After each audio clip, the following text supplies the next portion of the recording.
Welcome to another edition of Birdview Tutorials. In this video, we'll show you how to use Birdview PSA's Custom Fields feature to tailor data tracking to your organization's specific needs. Custom fields allow you to create fields that can be applied across various entities like projects, activities, customers, users, portfolios, expenses, and time entries. To add a custom field, go to the User menu, select Company Settings, and then click on Custom Fields.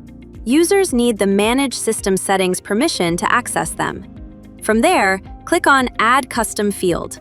In the Details panel, you'll need to select the entity the field applies to, assign it a name, choose the field type, like text, number, date, or list, and decide if it's mandatory and add it to a space within the Activity Center. You can also limit the field's visibility to specific portfolios by selecting the Limit by Portfolio option and choosing the relevant portfolios.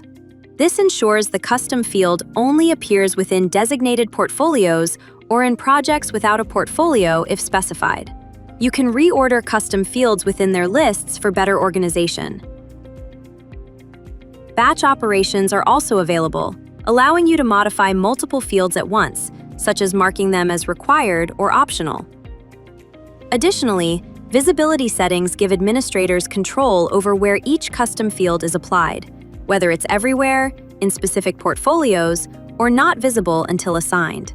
By leveraging these customizable fields, organizations can enhance their data management within Birdview PSA, ensuring that all necessary information is captured and accessible where needed. For more tips on how to use Birdview, be sure to check out our other tutorial videos. Thank you for watching.